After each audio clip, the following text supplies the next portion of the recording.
Nós celebramos o quarto domingo do tempo pascal e somos convidados hoje a contemplar Jesus como, de fato, o bom pastor. No entanto, esse capítulo 10º do Evangelho de João, ele está no itinerário catequético, já falei para vocês algumas vezes, pelo qual, por 7 vezes, Jesus, vou usar uma expressão no grego, ego eimi, que significa eu sou. Do capítulo 6º até o capítulo 15, por 7 vezes, Jesus vai dizer eu sou. No 6º, eu sou o pão da vida.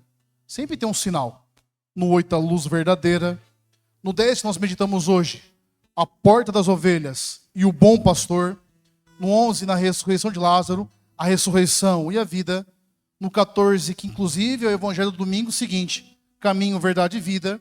E no evangelho 15, a videira verdadeira, porque a videira é a imagem de Israel. Ou seja, eu sou a videira, é dele que nós somos ramos. E, portanto, sabendo quem Jesus é, nós somos convidados a nos relacionar de maneira adequada com ele. Jesus é chamado de vários títulos, várias coisas ao longo do texto bíblico. Por exemplo, mesmo no Antigo Testamento, o Salmo 22, 23 e 24, o Salmo 22 fala da vinda de Cristo, o 23 da salvação que vem por meio dele, e o 24 da segunda vinda dele. Jesus é chamado de médico, advogado, juiz. Só que talvez a expressão mais bela, mais carinhosa até, de quem é Jesus é a imagem do pastor. Que para a gente não é muito clara aqui hoje, porque não se vê no ambiente urbano o pastor de ovelhas. Mesmo as expressões que o Senhor utiliza é muito próprio da época. Por exemplo, se você vê a geografia lá da região da Galileia, ou se você já teve a graça, o privilégio de estar um dia lá, você vai ver que é um local cercado por deserto, montes e vales. E, portanto, por exemplo, quando tem a época das noites muito frias, eles levam essas ovelhas a um aprisco geral, onde os outros pastores também levam as suas ovelhas, e ali tem um porteiro, por isso a imagem do porteiro. No entanto, quando a noite não é tão fria, dependendo da estação do ano, eles levam essas ovelhas para um aprisco menor. E esse aprisco menor, ele é mais simples, tem menos recurso e não tem porta. E quem fica na porta é o próprio pastor, que ou deita e fica lá para que as ovelhas não saiam. E para que a ovelha entre, o pastor precisa dar um espacinho para ela entrar, para ela ficar ali. Então, o Senhor utiliza essa imagem, que é bastante clara para o povo, para mostrar, eu sou o pastor, eu que conduzo você. Agora, sabendo que é um pastor, nós temos que entender também quem que é a ovelha, gente. A ovelha é um bichinho bonitinho, sim ou não? Peludinho, né? Bonitinho, né? Gracinha. Só que a ovelha é um bicho bem limitado. Eu sempre conto uma história, dava aula no seminário, e padre é cheio de inventar coisa louca, é ou não é? Não é para concordar com isso aí, viu? E um dia um padre inventou de cuidado de ovelha no seminário. O reitor do seminário dava aula. Um dia essa ovelha entrou na sala e para tirar. Não sai, gente. Difícil, cabeçada, mas no fim saiu. A ovelha não enxerga bem. Ela não consegue caminhar direito. Então, o que ela tem por referência é a voz do pastor. E ela só escuta o pastor. Ela é frágil, porque a fortaleza dela vem do pastor. É por isso que a oração coleta, que essa primeira oração que nós fazemos na missa, oremos, ela vai dizer que o rebanho alcance, apesar da sua fragilidade, a fortaleza do pastor. Ou seja, a nossa fortaleza está em estar no Senhor de fato. Só que afirmar que Jesus é o bom pastor, e é curioso que o autor do Evangelho, João, quando ele vai usar a expressão para qualificar o pastor, ele usa uma palavra do grego que é kalos, que significa belo. Jesus é esse pastor que é bom e belo. Não da beleza estética, mas da beleza enquanto um transcendental, aquilo que está na coisa, mas está muito além dela, que é a beleza de Deus que está comunicada em toda a criação. Esse pastor que é bom e belo é o pastor que nos conduz. E todos que vieram antes dele, vai dizer o Senhor, são ladrões e assaltantes porque não trouxeram uma palavra de condução de fato na história e na vida. Só que, se ele é o bom pastor, eu sou chamado a ser ovelha, eu tenho que entender se eu sou ovelha, porque vai dizer que a ovelha é aquela que escuta a voz do pastor. E escutar é diferente de ouvir. Ouvir é uma atividade dos sentidos. Se você não tiver nenhuma deficiência auditiva, você vai ouvir tranquilamente. Agora, escutar é uma atitude daquele que não apenas ouviu, mas colocou o coração naquilo que ouviu. Escutou, prestou atenção naquilo. Estes somos chamados hoje a escutar essa palavra, colocar o coração nela e ver se de fato somos ovelhas ou não. Essa é a grande questão. Gente, é um grande desafio. É muito bonito falar que Jesus é o bom pastor. É bonita aquela imagem, né? Do pastor com a ovelhinha nas costas. Você sabe por que ela está nas costas? Porque quando a ovelha não se identificava ainda com o pastor, eles tinham uma atitude bem interessante. Eles quebravam a perninha da ovelha, colocavam no ombro, e enquanto ela não pegasse o cheiro do pastor, ela ficava, não tinha como andar. O pastor faz isso muitas vezes. E muitas vezes na nossa vida nós não entendemos essas situações, porque às vezes é pelo sofrimento que um dia você veio. Talvez o sofrimento que você passou, que te trouxe para a igreja, com essa perninha quebrada aí, que você chegou perto dele, e tem um povo que vem com a perninha quebrada, vai mancando, vai longe, e vai embora. Mas, brincadeira à parte, o chamado de ser Jesus como pastor é dizer que ele é a referência para aquilo que eu vou fazer. Ele que eu tenho escutado. Independente do que eu entendi ou não, essa aplicação, ela precisa acontecer na nossa história de maneira concreta. Gente, é muito simples entender isso agora. A vivência é aí que a coisa pega. Sabe por quê? Ao longo da história nossa, a gente vai passando por diversas situações. E é normal que a gente tente absolutizar algumas coisas. Se tem uma coisa que o povo confunde é isso. O que é da parte de Deus e o que é da parte nossa. O fato de Deus ser todo poderoso e todo misericordioso não significa que eu vou experimentar a misericórdia dele se eu não me abrir a ela. Eu vou experimentar de Deus aquilo que eu dei acesso a ele. Só que a confusão é tão grande que nós vamos colocando na conta de Deus ou das pessoas coisas que não estão na conta do Senhor. E nem estou aqui como advogado de Deus hoje. Estou como dizia semana passada. Porque dizer que ele é pastor não significa que a sua vida vai ser as mil maravilhas, tudo certinho, não vai acontecer problema algum. A grande questão é se ao longo da minha história ele tem sido essa referência primeiro, fundamental. Porque muitas vezes nós não fazemos nada do que se está escrito e pedido, e nós queremos ter os mesmos resultados de quem faz e caminha. Só que se não houver essa conversão, essa transformação, essa mudança de mentalidade, de eu entender que eu tenho que ouvir a voz do pastor, que ele é referência, que ele é o sentido, que dele que vem as coisas, não funciona, gente. E se tem uma coisa que nós fazemos muito é sabotar. Nós temos alguns conceitos claros, mas as nossas procuras e buscas mostram outra coisa. Por exemplo, todo mundo aqui concorda que nas Sagradas Escrituras, na Bíblia, está a palavra de Deus, sim ou não? Agora, se eu perguntar quantos leram a Bíblia toda, ou pelo menos os evangelhos. Então o pessoal que fala, não, mas eu venho na missa diária, e a cada 3 anos a liturgia, ela muda, e eu leio os textos principais e fundamentais. Mas se ali está o sentido de tudo, gente, eu não devia me deter um pouco mais? Eu não estou falando de nós sermos aquele povo que fica só na letra, a letra pela letra, não é isso que eu estou dizendo. Mas se eu tenho um itinerário de verdadeira realização, de conselho para a minha vida concreta, por que eu não ouço? Por que eu não procuro? Por que eu não busco? Aí você vai dizer que você não tem tempo. Vamos ser sinceros. Olha lá no seu celular, quanto tempo você passa com entretenimento. Ou mesmo, quanto tempo você emprega de fato para aquilo que vai te trazer realização de vida.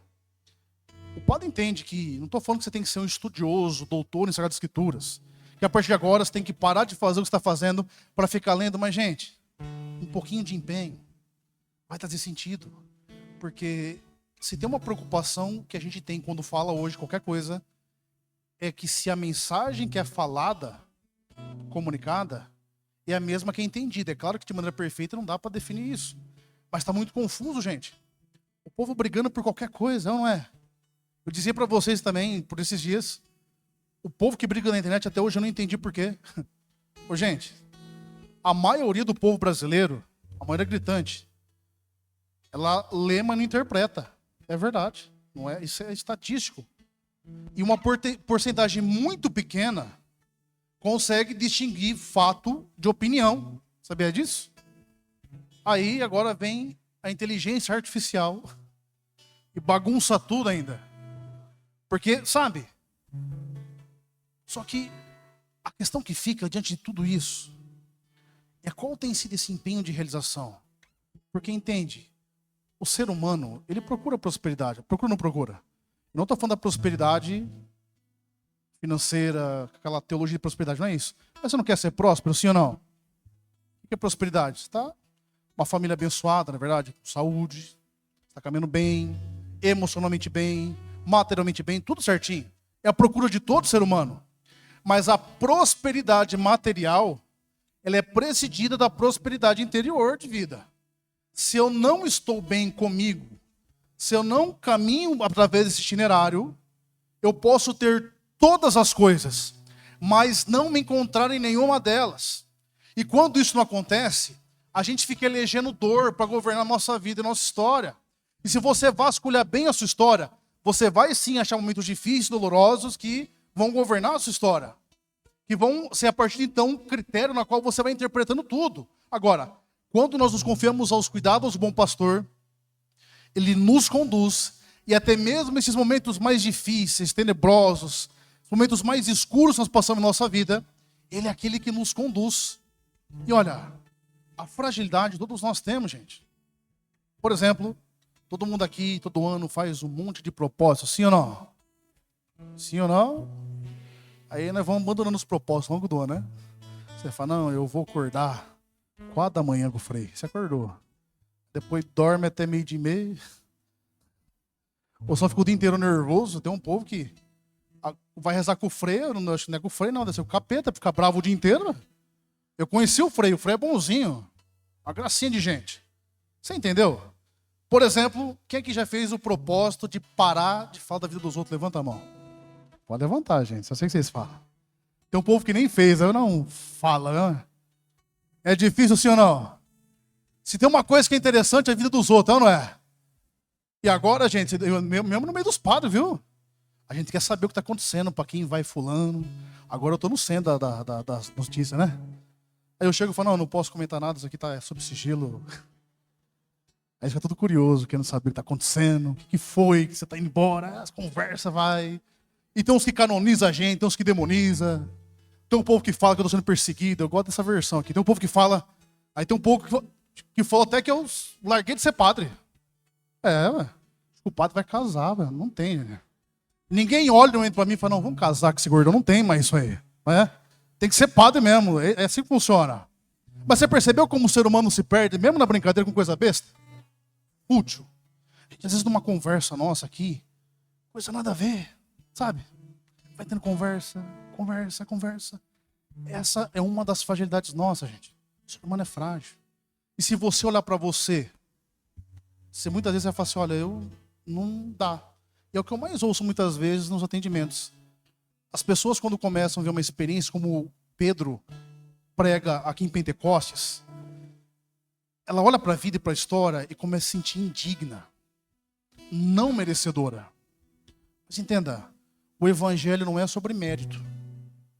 Vamos pegar a figura de Pedro de novo. Lembra o Pedro que eu falava para você semana passada, do capítulo 13? Que fala que não vai negar, e no 18 nega, que chora ao ver Jesus crucificado, que depois é curado, em João, lá no último capítulo, que pergunta por 3 vezes se ele o ama. Esse Pedro é o que fez uma pregação e converteu 3.000. Mas para que Pedro fosse o que foi, ele precisou ser quebrado. E ser quebrado, gente, é a parte mais dolorosa da nossa vida. Quando eu falo ser quebrado, é nós, em algum momento da nossa história, entender que eu tenho que começar a fazer a coisa certa.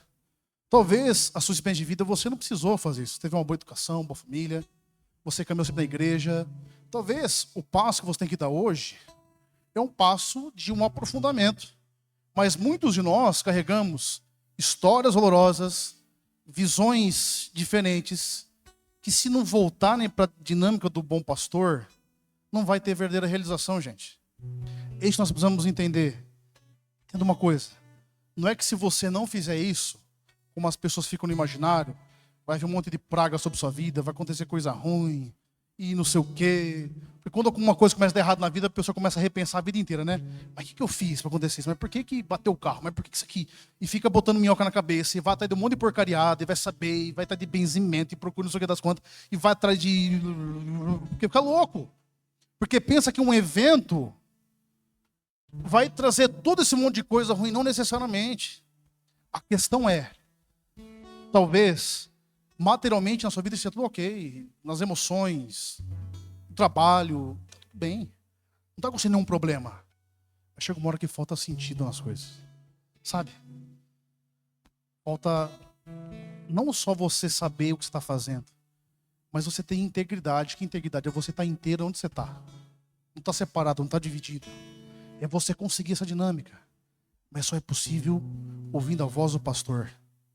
Por isso que a pergunta que nós temos que fazer para Deus é a seguinte: Senhor, o que é que eu tenho que fazer para que eu seja ovelha de verdade? O que é que eu tenho que fazer para viver de fato essa vida realizada? E eu não estou nem falando, gente, de atos heróicos de fé. Não estou nem chegando nesse ponto. Estou falando de uma existência que tem uma base segura, que tem um porquê, que sabe para onde está indo, que tem uma noção de desenvolvimento interior, que você consegue perceber que você era uma pessoa, hoje está diferente. Você começa a lidar de outra maneira com as coisas. Porque a coisa mais triste, gente, é uma pessoa que envelhece mal, sabe? Que envelhece imatura, que envelhece rabugento, sem saber o que está fazendo, sabe? E a grande questão é que não está longe da gente isso. Não é você aumentar o tanto de prática que você faz, nem quantas horas você passa necessariamente aqui. É quanto essa vivência de igreja, ela chega, de fato, na sua casa, e é algo que te direciona, é algo que te conduz. Porque aquela brincadeira que o padre disse, que não é tão brincadeira, tem brincadeira que tem um fundinho de verdade, né? Essa é uma verdade que tem um fundinho de brincadeira, diferente. Tem coisa na nossa vida, nossa história, que é a fragilidade, que nós vamos ter que administrar a vida toda. Só que para administrar bem isso, tem que ter uma referência, gente. Eu tenho que entender que há uma dinâmica de sentido, e muitas vezes, se não na maioria das vezes, a palavra de Deus vai me lançar para um lugar que não é confortável, que não é o que eu quero fazer. Talvez a sua cabeça esteja saindo onde você está. Às vezes não, gente. Deus vai falar assim, ó, fica aí, sossega. É aqui mesmo que eu vou resolver as coisas. Mas tem que escutar a voz do pastor. E entenda, não precisa vir um anjo, nenhuma revelação mística, nada extraordinário, não. Basta alinhar a vida aquilo que está ali, gente. O evangelho é simples. A gente fica complicando as coisas. Porque como a gente está em cima do muro indeciso, você não parte nem para um lado nem para o outro. Aí você fica com esse monte de confusão, esse monte de coisa na cabeça. Não sabe o que está ouvindo. Ainda mais hoje, com a rapidez das informações, gente. Você percebeu? Você fala uma coisa aqui, estão vendo lá do outro lado do mundo. Isso a gente já dá muitas vezes a gente essa percepção interna de viver de fato o que Deus espera de nós. Portanto, nesse domingo, olha para dentro de você de verdade. E faça a pergunta, será que eu tenho sido conduzido por Jesus? Sabe? Será que Ele tem guiado a minha história? Ou eu ainda vivo com as minhas convicções, com as minhas certezas, com as minhas situações? Já me acostumei do jeito que eu sou? Já me acostumei com a vida do jeito que está? Sabe? Você deixa o negócio, você vai sortando e... Não é por aí. Fecha seus olhos. Baixa sua cabeça. Fala com Jesus nesse momento. Fala para Ele o quanto você deseja estar na presença dEle.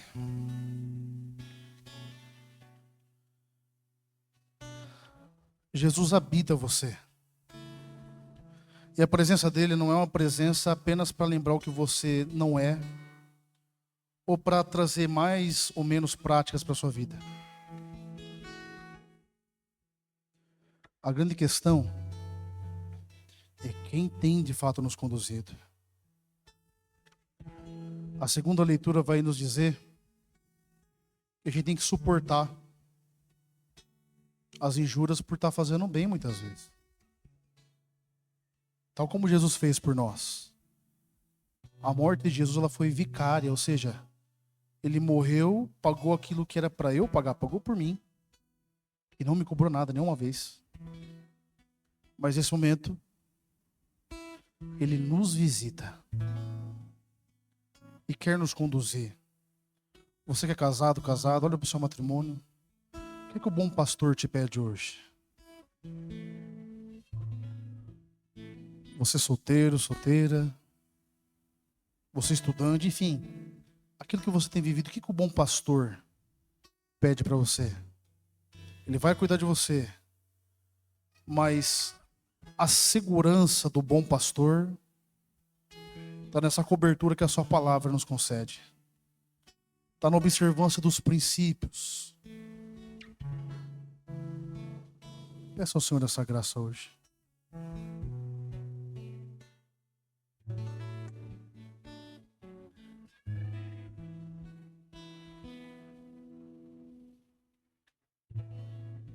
Amém? Fiquemos em pé.